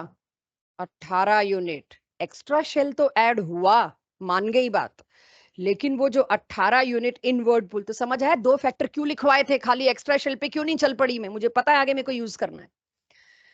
ये लिखना मत इनवर्ट पुल वाली बात, अगली क्लास में इसका एक्चुअल रीजन मिलेगा आपको, लिखना मत अभी। अभी सिर्फ ये समझ लो भाई बात में दम है। न्यूक्लियर पुल देखो ना कितना बड़ा, शेल एक ही ऐड हुआ, लेकिन न्यूक्लियर का जो न्यूक्लियस का जो इनवर्ट पुल है वो इतना ज्यादा बढ़ गया, जिसकी वजह से साइज का कंप्रेस होना तो बनता था। Although we will be shifting in next class to its real reason, वो फैक्टर अभी मैं ला नहीं पा सकती हूँ, साइज में लाया नहीं जाता, अगली प्रॉपर्टी में लाया जाता है, screening effect, shielding effect, right, वो आएगा एक्चुअल रीजन। लेकिन फॉर टाइम बीइंग एनामोली नोट हो गई, एनामोली नोट कर ली? Ma'am yes. मैम ऐसे तो मैम सिलिकॉन और जर्मेनियम में भी मैम 18 का ही फर्क है। Yes yes yes, silicon ma'am और तो सभी में जर्मेनियम में आ भी गया ऐसे कर तो। सकते हो, धीरे धीरे करना ना। तुम्हारे पास एनसीईआरटी है, साइज देखना उसके अंदर लिखे हुए, और लेके आना कि मैम सिमिलर मिला या मैम सिमिलर नहीं मिला, वजह बताओ, मैं बताऊंगी, ठीक है? ये काम तुम करोगे, मेरा तो प्लान में जब आएगा तब तो बताऊंगी ही बताऊंगी, अगर मैम ये पहले तो आया सही तो तुम्हें है। कहूंगी। हाँ जी, नोटेड। चलें आगे। तो साइज में एक ही एनोमली मिली, सॉरी, एटॉमिक, एटॉमिक नंबर, और क्या, तुम देखो ना, एक पीरियड में जितने आते हैं उतने ही तो ऐड होंगे। यस, बिल्कुल सही। बट तुम एटॉमिक नंबर का बिल्कुल लोड मत लो, तो मैंने पूछ लिया, तुम्हें धीरे धीरे मैं उसका भी तरीका बता दूंगी, वो रेदर खुद ही देख लो। जैसे मुझे ये तो पता है ना सबको, ये शेप तो सबको पता है ना। जब मैं पी ब्लॉक की बात करूंगी ये तो पहले आएंगे ही 10। जब मैं पी ब्लॉक की बात कर रही हूं, ऊपर कौन है यहाँ पर, बोरोन, बोरोन के नीचे एल्यूमिनियम, एल्यूमिनियम के बाद तुम बात कर रहे हो गैलियम की। बस इतना याद रखो कि चौथे पीरियड से मामला गड़बड़ होना शुरू हो जाता है, क्योंकि उसमें 10 इलेक्ट्रॉन और आ गए बीच में, 10 न्यूक्लियर चार्ज और ऐड हो गया।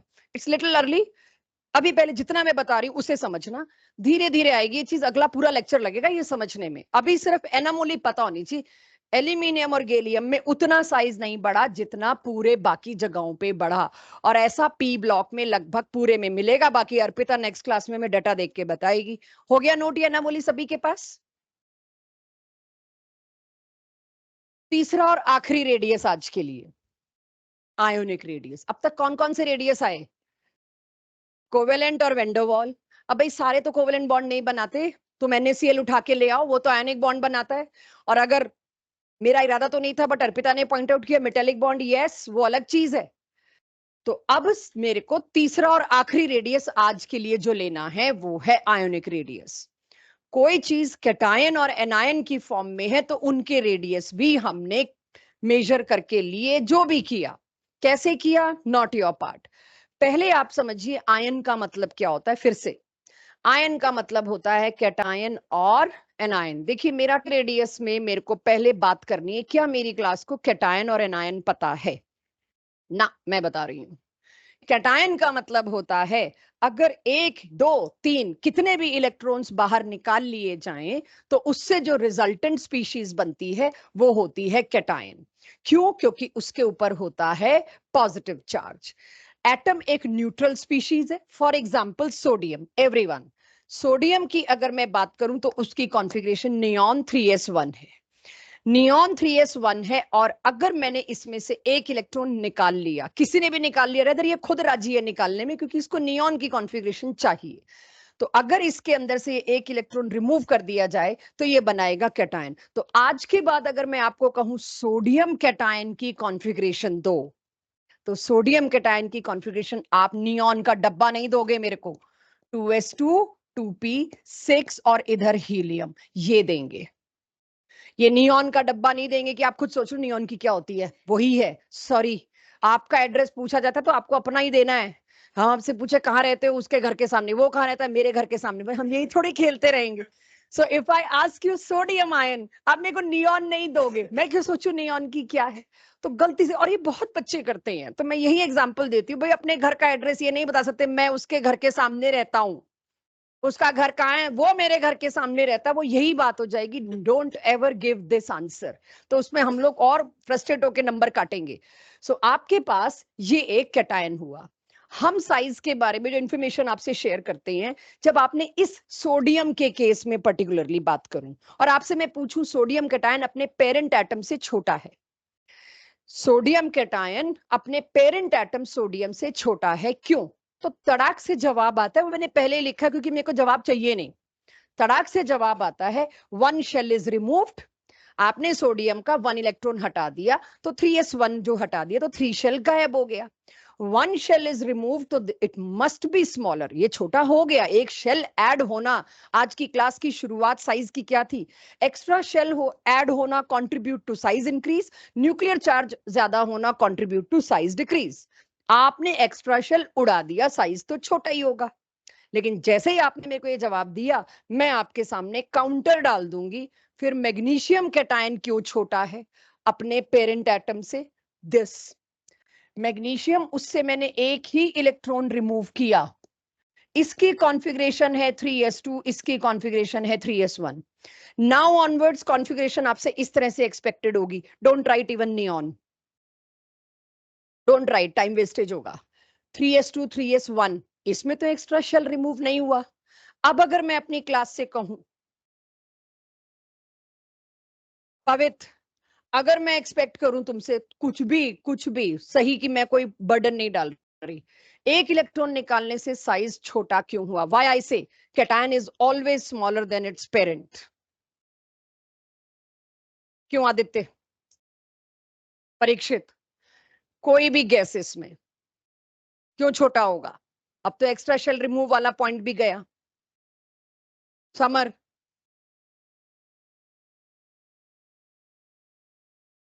फोर्स न्यूक्लियस की बढ़ गई. न्यूक्लियस तो यहां भी 12 प्रोटॉन रखे हुए था, इसके एटॉमिक नंबर 12 है. न्यूक्लियस को तो मैंने छुआ ही नहीं.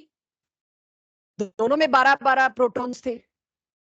एक्स्ट्रा शेल नहीं गया ना बेटा, वही तो बात है. 3s2 से 3s1, 3 तो है अभी, कहां रिमूव हुआ? परीक्षित देखो, उसने अपने से पूरा काउंटर दिया, विच इज गुड. क्या लगता है? यस यस, इधर से भी यही आ रहा था और मैं सुनना नहीं चाह रही थी. बिल्कुल सही, ये शब्द चाहिए था, बहुत इजी लैंग्वेज बोली इसने. पुल करने के लिए इलेक्ट्रॉन कम हो गए. दोनों का न्यूक्लियर पुल सेम है, 12 12 प्रोटॉन. मैग्नीशियम में कितने इलेक्ट्रॉन है बच्चों? 12. 12 प्रोटॉन 12 इलेक्ट्रॉन्स को पुल कर रहे हैं. और जब आपने एक इलेक्ट्रॉन हटा दिया, वही 12 प्रोटॉन 11 इलेक्ट्रॉन्स को पुल कर रहे हैं. तो क्या फ्रेज बोला तुमने? पुल.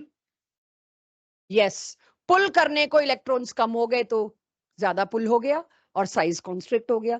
लेकिन अब मैं ये जो बता रही हूं, आप लोग तो नहीं कॉपी में ये बता सकते. हमारे पास तो एडवांटेज, हम यूं इशारा कर देते हैं, आप समझ जाते हो कि पिचक गया. इसके लिए कोई तो मेरे को सही शब्द चाहिए, करेक्ट ऑर्डर चाहिए.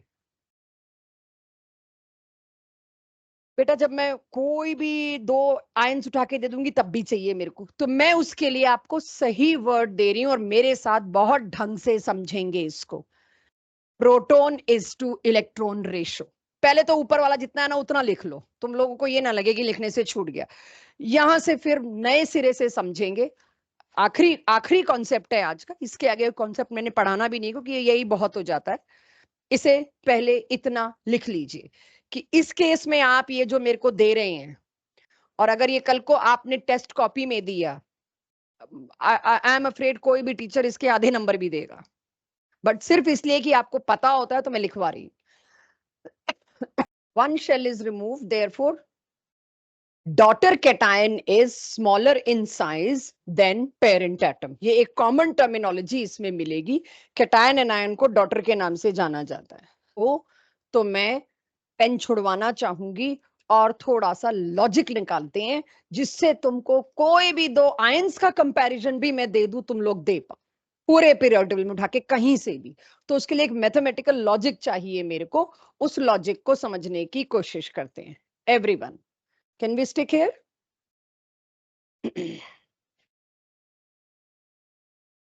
अगर मैं एक न्यूट्रल एटम की बात करूं, पूरे पीरियड टेबल में कोई भी एटम उठा लीजिए, proton is to electron ratio बराबर होगा. जैसे सोडियम, सोडियम में 11 प्रोटॉन होते हैं, 11 ही इलेक्ट्रॉन होते हैं, तभी वो न्यूट्रल है.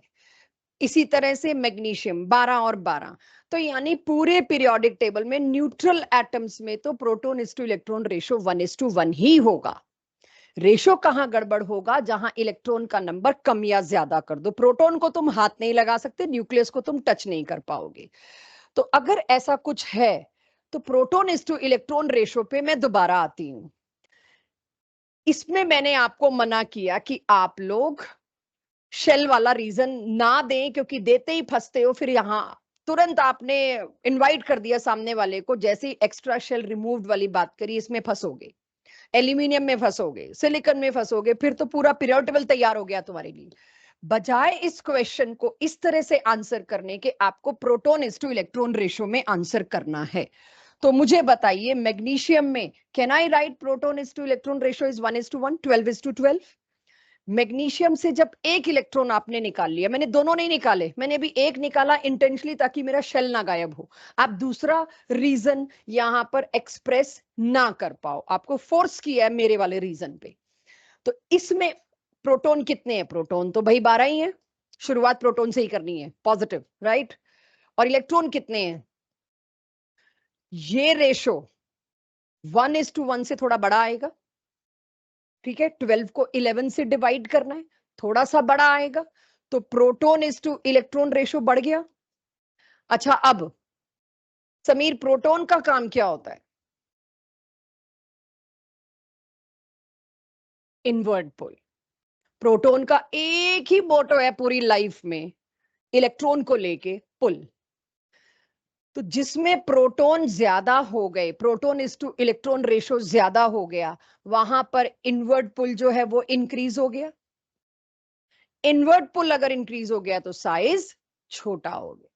The moment you see proton is to electron ratio increase, size आंख बंद करके डिक्रीज करिए। अब लिखिए इस बात को, if proton is to electron ratio increases, और ये बड़ा स्ट्रॉन्ग लॉजिक है जहां कहीं कोई एनोमली नहीं मिलने वाली है आपको, साइज डिक्रीजेस, तो इसके आगे बिंदास मैं ऑलवेज लिख सकती हूं बिना डरे, क्योंकि मुझे पता है इसकी कोई एनोमली मेरे को 2 साल तो नहीं मिलेगी, कि proton is to electron ratio बढ़ते ही साइज पिचकेगा ही पिचकेगा।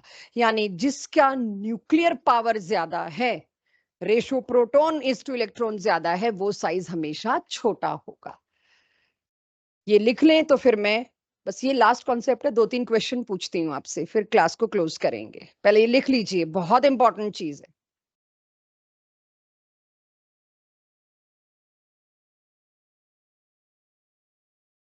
अब अगर मेरे को ये, अब मेरे को थोड़ी देर के लिए भूलना पड़ेगा, ठीक है, हो गई बात, हमें पता लग जाएगा, क्वेश्चंस करेंगे जब। एक और बात करनी है आयोनिक साइज में। देखना बच्चों, अगेन ये पहला ग्रुप है, lithium sodium potassium rubidium caesium, everyone, ये पहला ग्रुप है। क्या ये एटम्स हैं? क्या है ये? कैटायंस। लड़कों ने तो मुंह में दही जमा रखी है, ये हैं सारे के सारे कैटायंस। अगर कोई मेरे से आयोनिक साइज में डाउन द ग्रुप ट्रेंड पूछे, डिटो कॉपी सेम जो एटॉमिक साइज का था, बढ़ेगा ही बढ़ेगा। कोई भी एनायंस में मेरे से डाउन द ग्रुप पूछे, अगेन सेम, बढ़ेगा ही बढ़ेगा। डाउन द ग्रुप साइज, चाहे एटॉमिक हो चाहे आयोनिक हो, इट ऑलवेज इंक्रीजेस, चाहे ग्रुप 1 हो चाहे ग्रुप 2 हो। आयोनिक साइजेस हमेशा डाउन द ग्रुप इंक्रीज होंगे, बिकॉज शेल तो ऐड ही हो रहा है। कम इंक्रीज ज्यादा इंक्रीज अलग कहानी है, बट इंक्रीज होंगे, इसमें कभी कंफ्यूज मत होना। ये नोट करें या ना करें उससे पहले मेरे को सवालों के जवाब दें। आप लोगों से पूछ रही हूं, इन दोनों में अब 2 कैटायन दे दिए, करो चेतन, इन दोनों में से कौन सा बड़ा कौन सा छोटा? अंदाजा, चाहे प्रोटॉन टू इलेक्ट्रॉन रेशो से, चाहे गट फीलिंग से, चाहे जिससे भी। अर्पिता, लिथियम और बेरिलियम में दोनों के कैटायन दिए मैंने, लिथियम बड़ा होगा। लिथियम बड़ा लिथियम होगा। बड़ा होगा। Okay, proton to electron ratio चाहिए मुझे, वो आपको दिख रहा है। लिथियम में प्रोटॉन कितने हैं? 3, और इसका रेशो चेक कर लेना। बेरिलियम में 5 होते हैं ना शायद, मैंने 4 क्यों 4, sorry, boron, boron, my bad. 2 electron निकाल लिया, बताओ किसका रेशो बड़ा है? दिख ही रहा है किसका बड़ा है रेशो, बेरिलियम का, पूरा 2 आ रहा है रेशो। और वो वाली लाइन जो मैंने लिखी थी, क्योंकि proton is to electron ratio high है जिसका, उसका साइज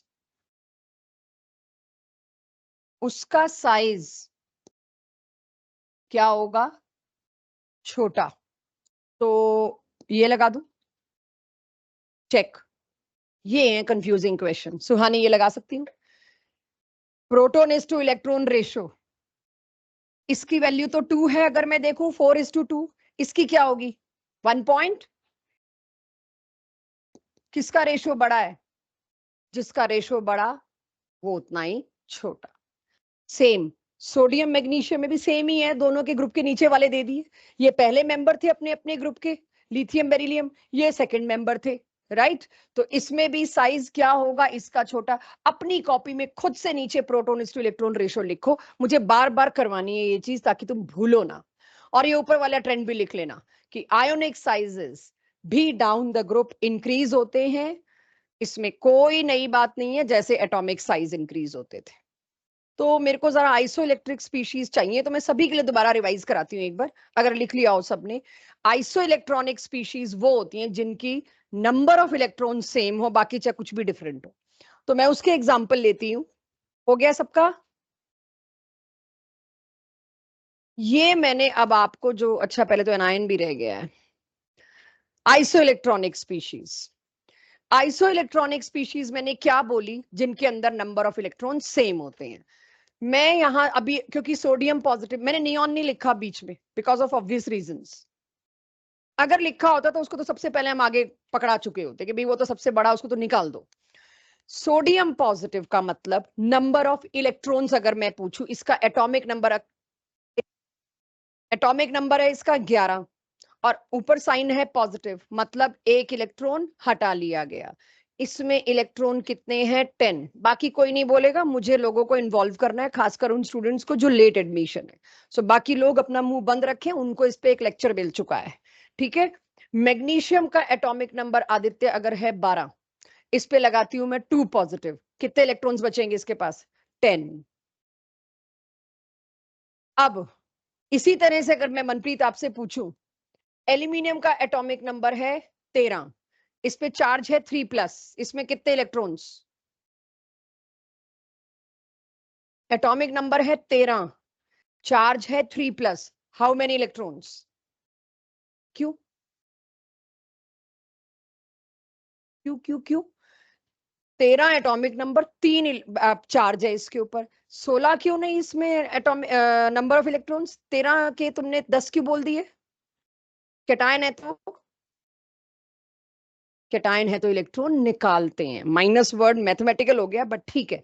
कैटायन है तो उतने इलेक्ट्रॉन्स निकालते हैं, 13 में से 3 निकाले गए, तो कितने बचे इसमें भी? 10। तीनों आइसो इलेक्ट्रॉनिक थे। क्लियर? अब अगर मैं कहूं फ्लोरीन एनायन है, एक नेगेटिव चार्ज है इसके ऊपर, सॉरी इसमें कितने इलेक्ट्रॉन्स? क्यों? इसका एटॉमिक नंबर है 9, तो माइनस चार्ज का मतलब एनायन, मतलब 1 extra electron must be added. तो इसका नंबर क्या होगा? 10। इसका भी 10, इसका भी 10, सब में नंबर ऑफ इलेक्ट्रॉन सेम थे, उसको कहा जाता है आइसो इलेक्ट्रॉनिक स्पीशीज। अब आपके लिए कंफ्यूजन शुरू होंगे डीपीपी करते हुए, क्योंकि मेरा पढ़ाना एंड होगा। अब आपके कंफ्यूजन क्या शुरू होते हैं? जब हम मिक्स कर देते हैं सारा कुछ, साइज का सब कुछ मिक्स करके एक ट्रेंड दे दूं, हम खत्म हो जाएंगे उसमें। सबसे पहले देखो आइसो इलेक्ट्रॉनिक स्पीशीज में, अब इसमें proton is to electron ratio में इलेक्ट्रॉन तो फिक्स है 10, राइट? तो अगर मैं देखूं proton is to electron ratio के हिसाब से देखूं तो इलेक्ट्रॉन तो फिक्स है, इलेक्ट्रॉन फिक्स है मतलब शेल तो फिक्स है। तो आंसर किस चीज पे आएगा? प्रोटॉन पे, इनवर्ट पुल में। किसका एटॉमिक नंबर सबसे ज्यादा है? एल्यूमिनियम, उसकी न्यूक्लियर पावर सबसे ज्यादा है, उसका इनवर्ट पुल सबसे ज्यादा है, तो वो साइज सबसे छोटा होगा। क्योंकि आप ये मत सोचो कि कौन पीरियोडिक टेबल में किधर है, गलत हो जाएगा मामला। आप सिर्फ सोचोगे proton is to electron ratio, वो भी उसमें इलेक्ट्रॉन सेम है, डिनोमिनेटर सबका सेम है 10, न्यूमरेटर बदलता जाएगा। यहां एटॉमिक नंबर कितना है? 7। ये है 7/10 और ये है 13/10, तो 13/10 बड़ा हुआ। तो proton is to electron ratio के हिसाब से ही आइसो इलेक्ट्रॉनिक स्पीशीज के साइजेस देने, और किसी तरह से नहीं देने आप। और यही गलती आप अभी टेस्ट में भी करोगे, चैप्टर टेस्ट में भी करोगे, आप साइज दूसरे हिसाब से दोगे और मेरे सामने यूं ले आते हैं, आप ही ने किया था क्लास में ये। और ऐसा पड़ता है ना मेरे को ये पलट पलट के, कि एक बार मैं कर देती हूँ, इसको ना पकड़े please. On is to electron ratio को ज्यादा पकड़ना पड़ेगा when we are talking about isoelectronic species. तो यहां पर आपको साइज का ट्रेंड लगाने को कोई कहे, चेक।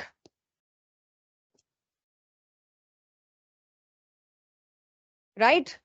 नोट करिए, रीजन लिखनी है अपनी कॉपी में खुद, बिना मेरे डिक्टेशन के। आज इस लायक बना दिया कि 4 लाइनें लिख सको। लिखिए, I am coming to your copies. लिखिए इसका रीजन।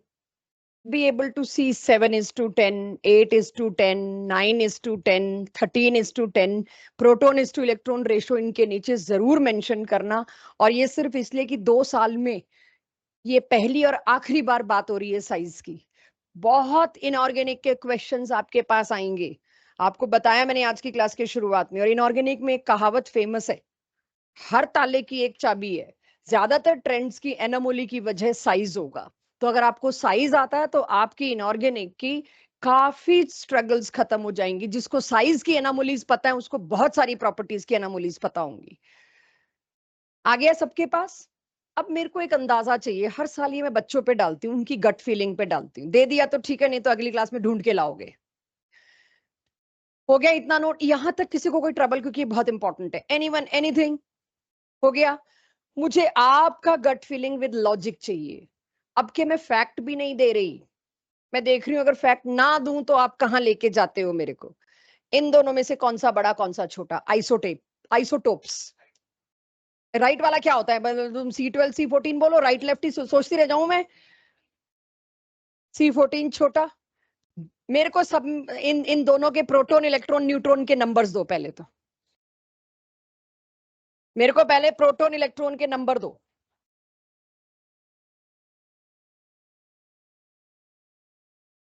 इसके अंदर इलेक्ट्रॉन है 6 क्योंकि एटॉमिक नंबर 6 है। ऐसे नहीं बोलना चाहिए, सॉरी।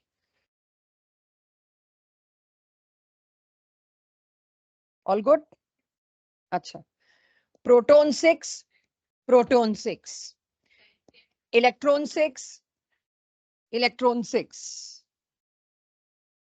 Neutron 6, neutron. अब आपकी गट फीलिंग चाहिए।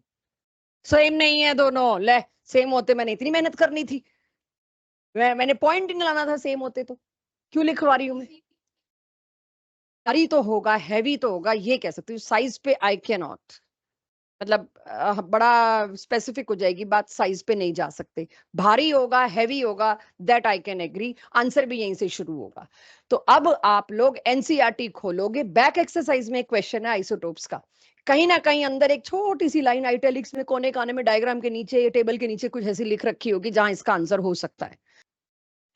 ये देखो, मैंने पीरियोडिक टेबल के हिसाब से लोकेशन दी है आपको। जे एडवांस, चलिए ये चारों अक्सर ऐसे क्वेश्चन जे एडवांस में देखने को मिलते हैं। इसके नीचे 4-5 पार्ट्स होते हैं, हर पार्ट 2 नंबर या 3 नंबर का होता है ऑब्जेक्टिव।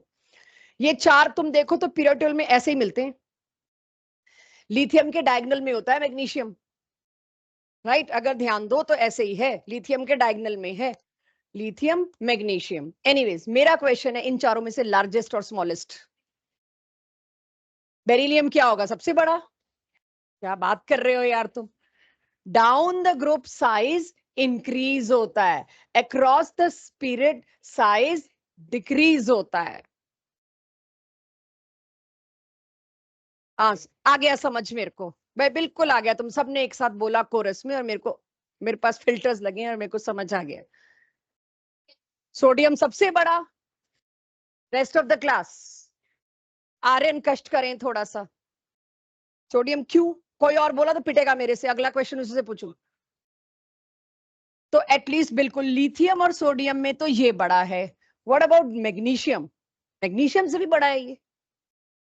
मेरे को असली चेक तो यही करना है। तो जहां मैंने पूछा तुमने आंसर बदल दिया, गलत। अब सुनो, जहां तुमसे कोई काउंटर करे तो बदलना नहीं है आंसर को। सब देखिए, क्योंकि हमारे सवाल ऐसे काउंटर वाले ही होंगे, तुम सारे आंसर बदलते फिरोगे। अब लिथियम से, ये लिथियम छोटा, बड़ा सोडियम, इधर जाओगे तो फिर छोटा होएगा ना। तो अड़े रहो, टिके रहो अपने आंसर पे। मैं हिलाने की पूरी कोशिश करूंगी। एक क्यों बोल देना है मैंने, तुम तो हिल जाओगे। अरे भाई क्यों बोलना पड़ेगा इनको, इससे तो बेटर है आंसर बदल दो। Don't do it. जब इधर आप गए साइज बढ़ा, इधर आप गए साइज छोटा हुआ। लार्जेस्ट में आपके पास कौन आया? Smallest, beryllium. होगा तो ऊपर वाले पीरियड का ही, क्योंकि नीचे तो साइज बढ़ रहा है। अब इन दोनों में होगा तो अब ये ध्यान रखना है, जब भी कोई ये क्वेश्चन कराने का मेरा पर्पस क्या है, एडवांस में ये नहीं आ रहा। कोई भी 4 एलिमेंट दे दे तुमको पीरियोडिक टेबल से उठा के, कोई इधर से, कोई इधर से, कोई इधर से, कोई इधर से, उन चारों को ऐसे तो लिख सकते हो तुम पोजीशन के हिसाब से, कोई भी 4 दे दूं, कोई एक होगा लेफ्ट कॉर्नर का, कोई एक होगा राइट टॉप कॉर्नर का, कोई 4 तो मिनिमम देंगे, 6 भी दे सकते हैं। तो जो उनकी लोकेशन है ना पीरियोडिक टेबल में, उस हिसाब से उनको लगा के एक ग्रिड बना लो ऐसी। और जैसे ये ग्रिड बन गई, तुमको परवाह नहीं, कोई भी 4 दे दूं, मैं सीजियम दे दूं, मैं पोटेशियम दे दूं, मैं उधर तुमको फ्लोरीन दे दूं, उधर तुमको ब्रोमीन दे दूं, तुम उनकी लोकेशन के हिसाब से उन्हें ऐसी ग्रिड में डाल दो, उसके बाद आने दो क्वेश्चन, सारे सही होंगे, बस ये कॉन्फिडेंसी। और उसके लिए मैंने पहली क्लास लगाई थी, पीरियोडिक टेबल बार बार सामने रखो, खोल के हेल्प लेनी पड़े बिल्कुल लो, कोई दिक्कत नहीं है, 10 बार देखोगे तो याद हो जाती है चीज। तो ऐसी ग्रिड बनाए बिना करोगे तो गड़बड़ होगी, ग्रिड बनाइएगा, इवन 4 हो तो भी ग्रिड बनाइएगा, अदरवाइज आप नहीं कर सकते, गलती पक्का होगी। यही क्वेश्चन मेरे को अगर आपसे गलत कराना हो, मैं ऐसे दूंगी, arrange them in decreasing order of size, गए। पहले तो डिक्रीजिंग ऑर्डर सोचने में हम 1 मिनट लगाएंगे, और उसके बाद कौन सा कहाँ है क्या है, और यही दूंगी आज के टेस्ट में, आपको ग्रिड बनानी है। जैसे ही आप ग्रिड बना लोगे, आपके पास आंसर आ जाएगा। आज का मेरा पर्पस है ये याद कराना, डाउन द ग्रुप साइज बढ़ता है, अक्रॉस द पीरियड साइज घटता है। जहां मैंने मिक्स करके 4 दिए, आधे ज्यादा हम कंफ्यूज हो जाते हैं, सबको पता है ये बात, वो नहीं होना। चलिए, बेरिलियम और सोडियम में 1 चेक, किसका साइज बड़ा, क्यों? जब भी आइसो इलेक्ट्रॉनिक नहीं है, खबरदार proton is to electron ratio लाए, फंसोगे, और अभी फंसा दूंगी। Proton is to electron ratio सिर्फ तब फायदा है लॉजिकल लाने का, जब आइसो इलेक्ट्रॉनिक स्पीशीज हो। यहां मेरे को 2 मिनट लगते हैं, मैं भी 4 ऐसे एग्जांपल ला दूंगी जिनका proton is to electron ratio same है, भाई अलग अलग जगह से उठा के ला दूंगी, सेम होगा, फिर तुम क्या करोगे साइज बड़े छोटे का? नो, ये एग्जांपल लेने का सिर्फ एक पर्पस था, proton is to electron ratio फिर से याद दिलाना। कहां यूज होता है वो? Iso electronic. फिर भी तुम्हारा मन किया तो सोच लेते हैं। चलो जी, बेरिलियम में क्या होगा proton is to electron ratio? 4:2, और इसमें क्या होगा? 11:2। और अगर मैंने यहाँ पे मैग्नीशियम में, मैं कोई और एलिमेंट ऐसा उठा लाती, नॉट मैग्नीशियम, जिसका इसके आसपास होता, तुम लोग साइज नहीं बता पाते। So please, proton is to electron ratio कहाँ यूज करेंगे आज के बाद? The moment you think about proton is to electron ratio at a wrong place, you are done with that question. अब सोचो, पीरियोडिक टेबल में अलग अलग पीरियड में है यार, ये तो बिंदास करो। बेरिलियम ऊपर, मैंने कहा ना ग्रिड बनाओ, बेरिलियम ऊपर, सोडियम नीचे। बेरिलियम आता है सेकंड पीरियड में, सोडियम आता है थर्ड पीरियड में। नीचे वाले का साइज हमेशा बड़ा होगा, बेशक उस पे प्लस चार्ज हो, +2 चार्ज हो, +1 चार्ज हो, -1 चार्ज। जो नीचे पीरियड में है उस पे एक एक्स्ट्रा शेल है, ठीक है, उसका साइज हमेशा क्या होगा? बड़ा होगा। क्लियर? ये बड़े ट्रिकी क्वेश्चंस हैं, ये थोड़े इजी हैं। तो फर्स्ट वाले का कौन बताएगा मेरे को, कौन सा बड़ा, कैसे पता लगा? ज्यादा इलेक्ट्रॉन्स आए और प्रोटॉन सेम है, right? Proton is to electron ratio पे आप जा सकते हो चाहो तो, रेदर जाना चाहिए। एनीवेज, पहले मेरे को फोर्थ बता दो, फर्स्ट में फिर बात करती हूँ, थोड़ा सा रुकना है मुझे। फोर्थ बताओ पहले। Mg पॉजिटिव क्या, बड़ा कि छोटा? कैटायन अपने पेरेंट से हमेशा छोटा होता है, और डबल कैटायन अपने पेरेंट से और छोटा होगा, राइट? जिनका पेरेंट सेम है वहां कोई रेशो रूशो कुछ लाने की जरूरत नहीं है, आपको सिर्फ एक ही चीज देखनी है, दोनों का पेरेंट यहाँ मैग्नीशियम है, जिसपे कैटायनिक चार्ज ज्यादा, कैटायन क्योंकि छोटा, डबल कैटायन और छोटा। बाकी ये जो उस वक्त हमने बात करी यहाँ पे, वो आप सकते हैं। इसमें प्रोटॉन कितने हैं? 12, जो इनवर्ड पुल होने वाले इलेक्ट्रॉन कम हो गए। यहां पर ये 12 प्रोटॉन 11 इलेक्ट्रॉन को खींच रहे हैं, यहां 12 प्रोटॉन सिर्फ 10 इलेक्ट्रॉन को खींच रहे हैं। यहां proton is to electron ratio लाना सजेस्टेड है। जहां कोई चीज तो सेम हो, या तो नंबर ऑफ इलेक्ट्रॉन सेम हो आइसोइलेक्ट्रॉनिक स्पीशीज, या नंबर ऑफ प्रोटॉन सेम हो यानी जिनका पेरेंट सेम हो। इन जगहों पे ही proton is to electron ratio लाइए, बाकी जगह ग्रिड लानी पड़ेगी। अब मैंने एनायन वाला छुड़वा दिया क्योंकि मैंने ये बात ही नहीं करी, एनायन की स्लाइड को मैंने स्किप कर दिया था थोड़ी देर पहले। एनायन अपने पेरेंट से हमेशा बड़ा होता है क्योंकि एक एक्स्ट्रा इलेक्ट्रॉन आ गया। ये मैं आपके ऊपर छोड़ रही हूं, आप अपने आप इसको समझ लोगे। पीडीएफ में वो स्लाइड जाएगी कि क्यों बड़ा होता है, क्योंकि पुल होने वाले इलेक्ट्रॉन बढ़ गए। खींचने वाला तो 12 ही है, लेकिन पुल होने वाले इलेक्ट्रॉन अब 13 हो गए, तो proton is to electron ratio घट गया, इसलिए साइज बढ़ गया। स्टिल आपको कंफ्यूजन होगी तो नेक्स्ट क्लास में सबसे पहले हम यही बात कर लेंगे। अब आ जाइए फिर से उस पे, तो पनव ने मुझे बता ही दिया था ये। एवरीबडी एग्रीज और नॉट? एनायन अपने पेरेंट से बड़ा है, डबल एनायन अपने पेरेंट से ज्यादा बड़ा है, तो साइज ये। अगर आज की पूरी क्लास में कोई सबसे अच्छा क्वेश्चन मेरे को पूछे कि कौन सा है जिसमें तुम लोग गलत करोगे, अगर बार बार हर 2 महीने बाद ये याद ना दिलाया गया, तो वो ये क्वेश्चन है।